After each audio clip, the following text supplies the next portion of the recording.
বিভিন্ন অনুষ্ঠানগুলো হয় এখানে কিন্তু সবাই আসেন, যারা অর্গানাইজ করেন তারাও আসেন, সমস্ত অর্গানাইজাররাও চলে আসেন যে প্রত্যেকটা অনুষ্ঠানে দেখার জন্য। এবং এটা হলো একটা মিলন মেলা, যেখানে বাংলাদেশি মানুষেরা আসে এবং নিজেদের মধ্যে আন্তরিকতার সাথে কথা বলেন, যোগাযোগ করেন, দেখা হয়। তো এখানে ফারাহ আপা এসেছেন আজকের অনুষ্ঠানে। আমি তার অনুভূতিটা জানতে চাচ্ছি, এবং যে নিজেও অনুষ্ঠান করেন, এবং কয়েকদিন পরেই তো আপনারও একটা প্রোগ্রাম আছে।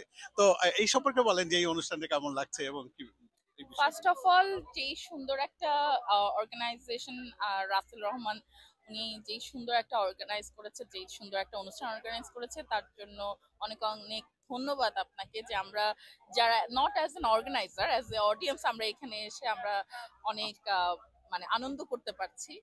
আমি অ্যাজ এ অর্গানাইজার, আমি সবসময় সব অর্গানাইজারকে অনেক সাপোর্ট করার চেষ্টা করি। কারণ আমার কাছে মনে হয় যে অর্গানাইজ যে জিনিসটা, এটা অনেক কষ্টকর একটা ব্যাপার, অনেক স্ট্রাগলের ব্যাপার, তুলে আনা। অনেক কিছু। হ্যাঁ, মানে এটা আসলে বিশাল বড় একটা ব্যাপার। যারা হয়তো বা জানে না, যারা বিহাইন্ড দ্য সিনে কাজ করে, তারা জানে না। তো এই কারণে অর্গানাইজারদেরকে সাপোর্ট করা এটা খুব বড় একটা ব্যাপার, এবং আমি সবসময় সাপোর্ট করার চেষ্টা করি। ভালো লাগে যে বাঙালি কমিউনিটি অনেক আরো বেশি বড় হচ্ছে, এবং আমাদের আরো বেশি অনুষ্ঠান হোক, আমরা যাতে আরো বেশি বেশি অনুষ্ঠানে এনজয় করতে পারি, সেটার জন্য সবসময় আমরা মানে চেষ্টা করি যে সবাই যাতে ভালোভাবে অনুষ্ঠান করুক। আমারও সামনে আপনার অনুষ্ঠান নিজে, আছে। হ্যাঁ হ্যাঁ, আপনারও তো একটা অনুষ্ঠান চলে আসছে আমরা জানি, সেই সম্পর্কে কিছু বলেন যাতে করে আমাদের দর্শকরাও জানতে পারে অবশ্যই, যে অবশ্যই। আপনার আমাদের প্রোগ্রামটা কেমন, কোথায় গত হচ্ছে। 10 বছর হুম, ধরে আমি খুব ছোট পরিসরে হেনা ফেস্টিভ্যাল করি, বাট হুম, আমি এবার থেকে শুরু করছি যে আমি, আমার সবসময় একটা স্বপ্ন ছিল যে আমি অনেক বড় করে, বড় আকারে ঈদের যেই আমেজটা, ঈদের যে আনন্দটা, সেটা তুলে ধরবো। সো এই বছর আমি চেষ্টা করেছি আমি একটা মেলার আয়োজন করতে, এবং সাথে একটা ছোটখাটো আমাদের যারা এখানকার রকস্টাররা আছে, যারা এখানে যারা হার্টথ্রবরা আছে, তাদের সবাইকে নিয়ে, আমাদের এখানকার যারা আর্টিস্টরা আছে, ট্যালেন্টেড আর্টিস্ট, তাদেরকে নিয়ে একটা অনুষ্ঠান করার চেষ্টা করছি ঈদের আগের দিন রাতে। সেখানে ডিজে পার্টি আছে, শপিং এ করার জন্য অনেক অনেক দোকান পাট হবে।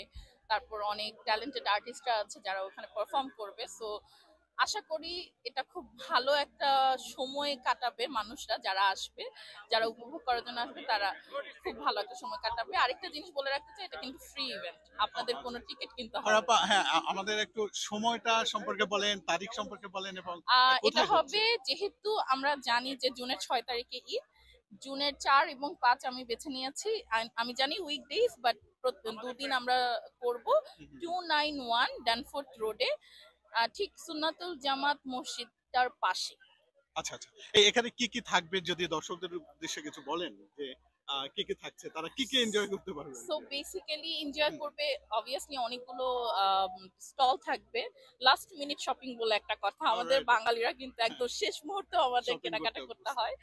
শপিং এর ব্যাপারটা আছে, ডিজে নাইট থাকবে, যারা অনেক পছন্দ করে রাত ভর। আমরা যখন কেনাকাটা। দেখি যে ড্যানফোর্থের রাস্তায় রাস্তায় ডিজে পার্টি হয়, সো আমি এটাকে ইনডোর করে ফেলেছি। ডিজে পার্টি থাকবে, এবং ডিজেটা করবো হচ্ছে সবচেয়ে অনেক বড়, অনেক ফেমাস ডিজে, ডিজে রবিন। তারপর ওখানে ব্যান্ড থাকবে, আমাদের রক চাইল্ড থাকবে, আয়রন ক্লেফের ভোকাল আছে হৃদয়, সেও থাকবে ওখানে। ফাবিয়ান আছে, আপনারা হয়তোবা দেখেছেন এখানে পারফর্ম করছে। আমাদের এখানে অনেক ফেমাস একজন মানুষ টিটু কবির, উনি থাকছেন। লিমা, ফারহানা চৌধুরী লিমা, উনিও খুব ফেমাস একজন মানুষ টরন্টোতে। ওরা সবাই পারফর্ম করবে আমাদের এখানে। আরো অনেকেই পারফর্ম করবে, এবং সবচেয়ে বড় যে আকর্ষণ, ক্লোজ আপ ওয়ান খ্যাত নোবেল এবং আমাদের বিনোদিনী রায় খ্যাত সুমি মির্জা, ওনারাও পারফর্ম করছেন। Thank you.